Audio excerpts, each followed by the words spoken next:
Somehow, Alexander Lukashenko has gotten even more insane. Putin's Belarusian puppet has already been rambling about mobilizing his forces and getting ready for war. But now, nukes are in play. Lukashenko and Putin are cooperating to bring something dark to NATO's backyard. It's Russia, it's Belarus, it's nuclear weapons. What could possibly go wrong? A lot, as it turns out, but we'll cover the drills first. On May 18th, Politico, along with many other outlets, reported that Russia and Belarus had launched joint drills to practice deploying tactical nuclear weapons on Belarusian territory. The drills felt like they came out of nowhere, as neither country had reported preparing for anything like this in the weeks and months prior. One day, there was nothing planned. The next day, Belarus was working with Russia to train its troops on how to launch a nuclear weapon at an unspecified enemy. These aren't on-off drills either.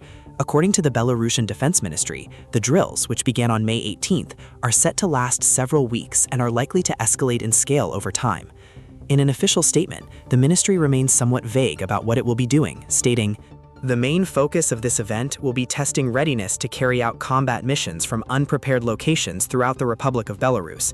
The primary focus will be on practicing stealth movement over significant distances and conducting calculations for the use of forces and assets." But Belarus isn't fooling anybody with this sort of generic statement.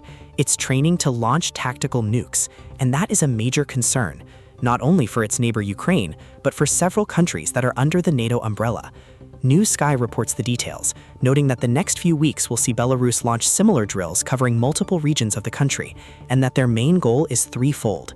Test the military's readiness for movement of nuclear weapons, test their preparation for use, and perhaps most worryingly of all, test the methods used to ensure the secrecy of a nuclear weapon deployment should Belarus decide to go from drills to a full attack. The drills will apparently give both Belarus and Russia a better idea of how well tactical nuclear weapons can be transferred across long distances in Belarus, along with how many soldiers and what equipment will be needed to make such transfers possible.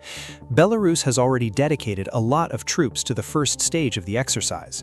News Sky reports that 1,500 soldiers are taking part, and they'll be using around 200 pieces of equipment, including aircraft. The one saving grace in all of this is that Russia currently maintains full control over the nuclear stockpiles being amassed in Belarus. But the danger is that drills like this could allow Belarus to operate independently, at least in the preparatory stages, to set up for a strike in the future. If we didn't already know it, then it's official now. Lukashenko has lost his mind. Once a lapdog to Putin, the Belarusian dictator could have at least claimed in the past that he was looking out for his people's best interest. He would have been lying, but he could have claimed it. But now, Lukashenko has essentially handed the reins of control over to Putin, allowing his country to be turned into a complete puppet state, militarily speaking, as well as a staging ground for nuclear weapons launches. But why now? What has prompted Russia and Belarus to restart the nuclear saber rattling in a way we've never really seen before? The answer may lie in something that Ukraine did that has given Putin a major scare. This unexpected joint exercise seems to have been set up as quickly as possible after Ukraine conducted the largest ever drone attack that is launched against Moscow and the surrounding regions. Russia claimed 3 civilian casualties in that strike, but for Ukraine it was all about proving its aerial power and taking out as much military infrastructure in and around Moscow as possible. By the end of the weekend of strikes, Ukraine had launched around 1,300 drones, penetrating Russian air defenses around Moscow several times. Among the damaged facilities are plants responsible for manufacturing the electronics and microchips used in Russian missiles, the Moscow oil refinery, and an oil depot in Sichorsk. Ukraine unleashed several drones during the attacks. They included the FP-1 drone made by Firepoint, which is already well known, along with the RS-1 Bars, which is a jet-powered drone designed to strike targets hundreds of kilometers away. The Guardian also reports that Ukraine used a drone that hadn't previously been revealed to the public, named the Bars SM Gladiator. That drone signifies the one thing that terrifies Putin more than anything. Ukraine is getting stronger in the deep strike aspect of the war. As Moscow burned, Putin and his cronies would have realized that there are no longer any truly safe places on Russian territory. Ukraine has grown too powerful. Its long-range weapons can not only reach Moscow, but they can also overcome the dense air defenses that Russia has packed into the region. Putin. This means that Ukraine is no longer a country that he can contain. The joint drills in Belarus started immediately after this round of strikes. Putin, using Lukashenko, is trying to send a message to Ukraine that he's willing to escalate. But this could still be a threat. After all, it's not as though Russia has only now started to rattle the nuclear saber. Thinly veiled threats about nuclear destruction have been a hallmark of the Russian invasion of Ukraine, though these threats have always been seen as intimidation tactics rather than genuine. That perspective has been borne out by over 40 years of fighting and no tactical nukes deployed. However, we also can't ignore the fact that Russia seems to be preparing itself for the possibility that it will launch nuclear weapons in the future. Back in November 2024, the Kremlin announced Putin had signed a new decree that altered Russia's formal policy on its use of nuclear weapons. And it could spell disaster, not just for Ukraine, but for NATO. These factors change everything. And by the way, this is the military show. We bring you the full picture, not just the headlines. Hit subscribe to ensure that you always stay ahead of the curve. Let's take a closer look at Belarus and its role in all of this. While these joint drills are making headlines, not only because of the surprise factor of them being launched at all, but also because they're set to be far lengthier than normal. What shouldn't be a surprise is that Belarus is allowing these drills to happen. Putin has told Lukashenko to jump, and the lapdog's only question is how high. The reality is that Russia has been setting up for something like this for a while. We saw that when Putin transferred some of Russia's Orshnik hypersonic missiles to Belarus toward the end of 2025. Russia hasn't been shy about this deployment. Footage published by Russia's defense ministry on December 30th showcased Orshnik mobile missile systems that have been deployed to the forests of Belarus, which in itself was a threat to Ukraine and NATO. The message was clear. Russia is moving nuclear-capable missiles that Ukraine says may be capable of traveling at speeds up to Mach 11. The move was just one of many that demonstrate how Belarus has allowed Russia to use it for its attacks against Ukraine.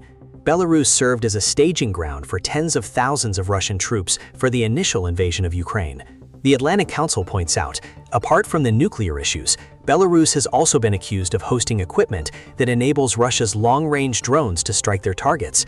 Plus, Russia is believed to have set up ammunition depots on Lukashenko's territory, which is yet more preparation that seems to indicate that Russia intends to use Belarus for something, be that another ground invasion, or an attack that is far more sinister in the future. Belarus, for over 4 years now, has been one of the most important backers of Putin's invasion of Ukraine. The nukes that are on its territory further this backing and can only be seen as something of a reward given to Lukashenko for being such a good lackey. Russia's nuclear threat, as posed via Belarus, was also much longer in the making than these most recent drills suggest. Way back in May 2023, Russia signed a deal with Belarus that formalized the deployment of tactical nuclear weapons on Belarusian territory. Russia claimed that the step was taken due to rising tensions with the West, and it came on the back of an announcement that the deal will be formalized, which Putin made the previous March. It wouldn't take long for nukes to start rolling into Belarus. The first delivery happened in June 2023, as confirmed by Lukashenko. Seemingly giddy at the prospect of hosting nukes, Lukashenko reportedly bragged that the warheads Belarus was receiving were 3 times as powerful as those that the US dropped on Nagasaki and Hiroshima in 1945. Relatively small in the grand scale of nuclear power in the 21st century, but more than enough to cause devastation in Ukraine or a NATO territory. That was the entire point, at least back in 2023. A message was being sent by Russia via Belarus. Lukashenko was allowing his country to be used as a staging ground. Initially, that involved acting as a route through which Russia could send troops, what was supposed to be a flash invasion of Ukraine. But when Ukraine didn't crumble as Putin expected, Belarus backed off from being a direct conduit into Ukraine for Russia's soldiers, likely due to fear over Ukraine retaliating with strikes. That same fear is likely what drove Lukashenko over the edge, to the point where he is now allowing Russia to use his country as a nuclear proxy. Fast forward to now, and joint nuclear drills are happening. Lukashenko is sending a message: mess with us, and Uncle Putin might let us use nuclear weapons. And that is where all of this could go very, very wrong. As worrying as Russia's nuclear threats have been up until this point, there have always been a certain undercurrent to them. An assumption that Putin was never really serious, because he knew that Russia launching a nuke would prompt a devastating response from NATO and its nuclear-capable members. Now a precedent is being set. Dangerous Russian nuclear weapons are being handed over to a puppet state that could act on Putin's behalf, or even independently, while giving Russia some shred of plausible deniability that it was involved in a strike that comes from Belarus. We just armed them with nukes, Putin and his cronies could claim. We had no idea Lukashenko was insane enough to use them. Belarus's president is being played for a fool, as the Kremlin manipulates him into ceding yet more of his control to Putin.